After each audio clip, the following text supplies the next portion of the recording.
जय हिंद साथियों, मंथन विद्यातुल पर आपका स्वागत है। हमें आशा है आप सब स्वस्थ और मस्त होंगे और पढ़ाई कर रहे होंगे। आज से हम लोग हिंदी की प्रॉपर क्लास चालू करेंगे, जिसमें पहला चैप्टर है वर्णमाला। आइए हम सब वर्णमाला की एक छोटी सी क्लास लेंगे, फिर इसके बारे में विस्तृत से आगे की क्लासों में जानकारी प्राप्त करेंगे। तो हिंदी वर्णमाला क्या होती है, इसमें सबसे पहले क्या पढ़ेंगे हम लोग? वर्ण। वर्ण क्या है? उस मूल ध्वनि को कहते हैं जिसके और अधिक टुकड़े नहीं किए जा सकते। अच्छा, दूसरा पॉइंट क्या है? इन्हें अक्षर भी कहते हैं।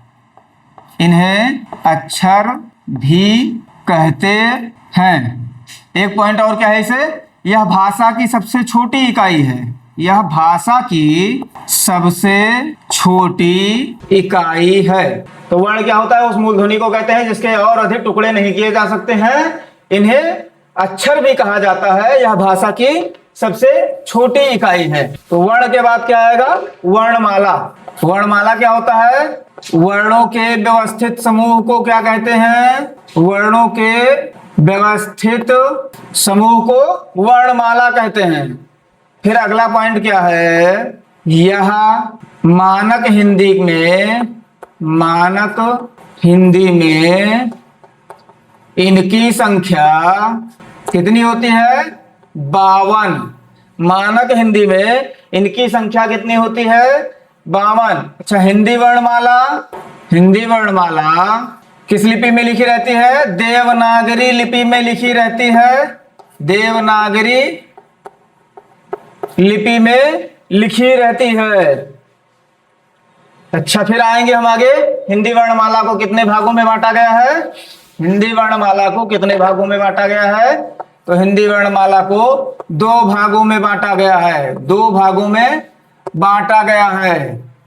और हिंदी वर्णमाला में कुल कितने अक्षर बताए थे हमने? 52। अब देखेंगे कैसे है। स्वर कितने होते हैं? 11। व्यंजन कितने होंगे? 33। तो आइए स्वर पढ़ते हैं। स्वर क्या है? ये वह वर्ण हैं जिनका उच्चारण कैसा होगा? इनका उच्चारण स्वतंत्र रूप से होता है। स्वतंत्र रूप से, यानी ये किसी अन्य वर्ण के बिना सहायता के बोले जा सकते हैं। इनकी संख्या भी क्या बताया हमने? संख्या कितनी होती है इनकी? 11। कौन कौन से वर्ण होते हैं? छोटा आ, बड़ा आ, छोटी ई, बड़ी ई, छोटा ऊ, बड़ा ऊ, री, ए, आए, ओ, आओ। अंग और आह इसमें शामिल नहीं होते हैं। तो कुल मिला के कितने हुए? 11। अब इसमें क्या पढ़ेंगे हम लोग? एक अंग और आह क्या होता है? उसको बोलते हैं अयोगवाह। अयोगवाह वर्ण कितने होते हैं? 2 होते हैं। एक अंग और एक आहा। अंग को क्या बोलते हैं? अनुस्वार। इनको क्या बोलते हैं? अनुस्वार। और इनको क्या बोलते हैं? विसर्ग। तो इतना समझ में आया। आगे हम चलेंगे किस पे? व्यंजन पर। हम लोग क्या चलेंगे किस पे? व्यंजन पर। व्यंजन क्या होते हैं? ये वह वर्ण हैं जिन्हें स्वरों की सहायता से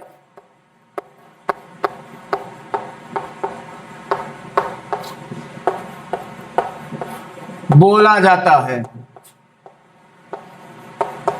यानी इनका उच्चारण स्वतंत्र नहीं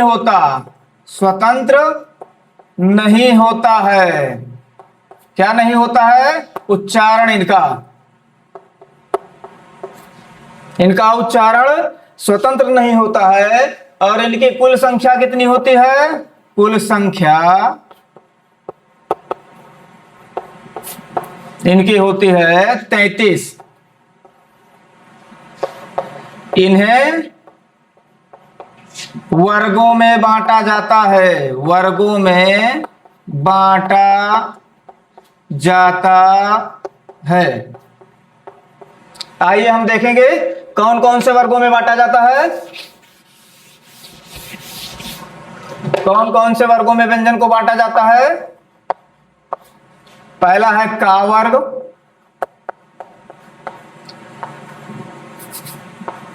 चा वर्ग, टा वर्ग, ता वर्ग, पा वर्ग। का वर्ग में क्या होगा? का, खा, गा, घा, अंगा। चा है चा, छा, जा, झा, इया। टा में टा, ठा, डा, ढा, अणा। ता में ता, था, दा, धा, ना। पा में पा, फा, बा, भा, मा। यानी इनकी कुल संख्या मिला के कितनी हुई? क, च, ट, त, प। इनका एक ट्रिक होता है। ट्रिक क्या है याद करने का? ये 25 याद हो जाएंगे। कचट तप, कचट तप, कचट तप। तो ये कुल मिला के कितने हो जाएंगे? 25। कचट तप वर्ग से मिला के कितने हो जाएंगे? 25। फिर अंतस्थ वर्ण इसी में शामिल होता है। अंतस्थ वर्ण, अंतस्थ वर्ण क्या होता है? य, र, ल, व। इनकी संख्या कितनी हो गई? 4। इनकी संख्या कितनी हो गई? 4। फिर इसी व्यंजन में शामिल होगा ऊष्म वर्ण या ऊष्म व्यंजन, ऊष्म वर्ण या व्यंजन। अंतस्थ वर्ण या व्यंजन के बाद ऊष्म वर्ण या व्यंजन। स, स, स, तीनों सा इसी में होगा, हा होगा इसी में। इनकी संख्या कितनी हो गई? 4। तो 25, 4 29, 4 33। इनकी कुल संख्या कितनी हुई? 33। स्वर कितने थे? 11। अब हम पढ़ेंगे इसमें और 52 हमको कंप्लीट करना है ना भैया, 52 हमको कंप्लीट करना है। तो अन्य अन्य वर्ण पढ़ेंगे हम। अन्य वर्ण क्या होगा? अन्य वर्ण क्या होगा? संयुक्त व्यंजन। अन्य वर्ण में क्या होगा? संयुक्त व्यंजन। संयुक्त व्यंजन। संयुक्त व्यंजन क्या होता है? ये दो व्यंजनों के मेल से बनते हैं, व्यंजनों के मेल से बनते हैं, मेल से बनते हैं। फिर हमसे पूछ रहा है कि वह कौन कौन से व्यंजन हैं? तो वह होंगे छा, त्रा, ज्ञा और स्रा। अब ये कैसे बनते हैं? छा कैसे बनेगा? छा बनेगा क और स से, क प्लस स से। त्रा कैसे बनेगा? त्रा बनेगा